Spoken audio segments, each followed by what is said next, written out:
Сүүлийн хэдэн жилд сэлэг болыг сэргэнэ гэж хийх хөнгөө ярих болсон. Хотын удирдлагуудаас ч гэсэндээ сэлэг болыг сэргээхийн тулд ажиллаж байгаа Солонгосын талтай хамтраад судалгаа хийсэн байгаа. Судалгааны дүнгээс сэлэг бол цаашдаа сэргэх боломжтой гэсэн ийм дүн гарсан байгаа. За сэлэг болыг их устай болгож урсгахын тулд ажиллаж байгаа гэдгээ хэлж байгаа. Гэтэл яг энэ үед дархийн зам хаагдсанаас болоод олон 100 машин өдөрт хэдэн хараараа сэлэг болын дээгүүр холхиж байгааг үзэгчтэй харж байна.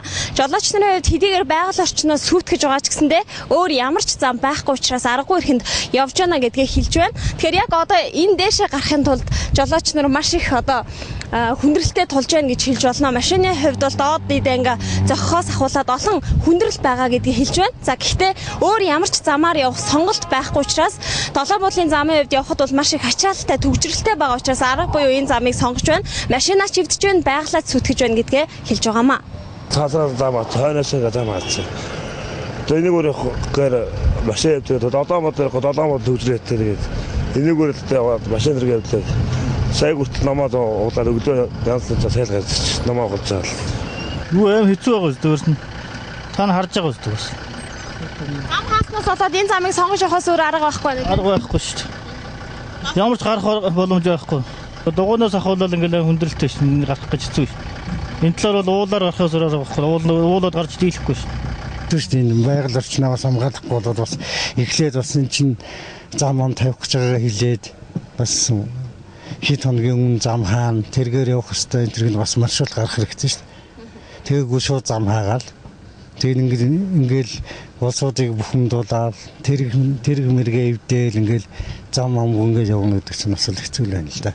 Одоо бид нарт одоо энэ зам хаалттай гэдгийг хэлж мэдүүлдэг учраас одоо ийм хүндрэл гараад байгаа шүү. Энэ одоо хүнд асуудал байна л да. Энэ байгалаа одоо ингээ бохирдуулаад байгаль усаа ингээ хайрлахгүй ингээл хийж чад. Харамсалтай л байна.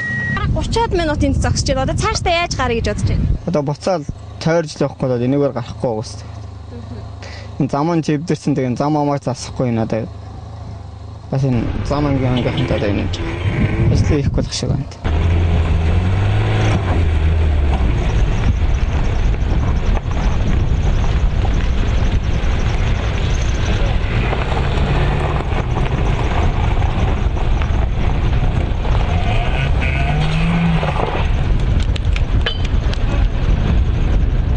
Дархийн замыг хаахтаа буцаж өөр хэсгээр явах замыг төлөвлөж өгөөгүйгээс болоод өнөөдрийн хувьд жолооч нар сэлэг гол дээгүүр 100-100-аараа машинаараа явж байгаа дүр зургийг үзэгч танд бид харууллаа. За гэтэл энэ хэсэг бол мэдээж 100 айлын гүүрнээс хойд чигтээ байгаа хэсгийн дүр зураглал байгаа. За харин 100 айлын гүүрнээс урд хэсэгтээ бол сэлэг голыг хамгаалах ажил эд өрнөж байна гэж хэлж болно. За сэлэг гол төслийнхэн ажлаа эхлүүлсэн байна. Өнөөдрийн байдлаар сэлэг голын хогийг цэвэрлэх ажлыг хийж байна. Одоо үзэгч таны харж байгаа яг энэ хойцлын том чулуу бол үерийн усыг сааруулах юм босго байгаа. Тэгэхээр эдгээр босгонууд маш удаан хугацаанд эндээ байрлаж байсан, хуучирч муутсан учраас энэхүү босгыг авч байгаа юм байна. За цаашдаа цэвэрлэх ажлыг энэхүү эхлүүлсэн бол цаашдаа олон ажлыг хийнэ гэдгийг сэлэг голын төслийн менежер бидэнд хэлж байгаамаа. Өнөөдөр бид нар хогийг цэвэрлээд, сэлэг голынхаа хогийг цэвэрлээд, хуучин байсан фундаментуудыг ингэж хуулж аваад ер нь цэвэрлэх ажиллагаа явж байна. Одоо газраа тэгшлэх гээд бэлэн болцсон байж байна. Тэ. Цаашдаа ямар хөө ажил хийхээр төлөвлөж байна? Сэлэг голыг сэргээхийн тулд яг юу хийх вэ? Сэлэг голыг сэргээхийн тулд нэгдүгээр энэ чинь хогийг цэвэрлээд, хоёрдугаар энэ далан босгох юм. Тэнд байгаа худгийг яагаад энэ чинь нөгөө ус айгүй бага байдаг учраас бид тэнд худгаас цоос гаргаад энд нэг тийм пантанта тийм одоо хүмүүс чөлөө цагаар алхдаг. Алхаж зугаалж явдаг тийм амралтын одоо юу гэмдэ тийм газар хийх гэж байгаа байхгүй. Ажил ер нь яг хизэнээс эхлээ хизээ гэхэд дууссан бахаар төлөвлөж байна. 4 хоногийн өмнө манайх батлагдсан. Тэгээд одоо ажилтаа 2 хоногийн хугацаанд л ийм ажил хийчихэл явж байна. 11 сарын 30 гэхэд эхний байдлаар одоо энэ уулзраас тэр уулзар хүртэл бэлэн болсон байх төлөвлөгөөгөө явж штт. Тэ. Тэрийг харж байгаах нөгөө эрэг дээр бас нэлээд олон машин сэлэг гол дээгүүр яваад байна. Энэ бол мэдээж газрын хөрсийг талхлах ч гэдэм юм асуудалтай байж л байгаа л та тийм ээ. Энэ дээр ер нь миний бодлоор хараа энэ нөгөө хуучин талангууд бол 60-аад оны баригдсан талангууд нь сэтэрсэн. Тэгээд үер усны болмод ингээ яац идэгцсэн учраас машинд орж чөлөөт орж байгаа юм л та.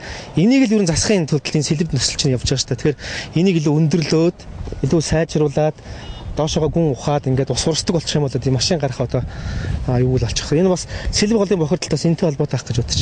Яг одоогийн байдлаар сэлбэг гол сэрэх үү үгүй юу гэдэг бол маш хүнд хэцүү асуудалтай гэдэг нь бол харагдаж байгаа юм. Гэхдээ амны бэлгээс аштын бэлэг гэдэг байгаа.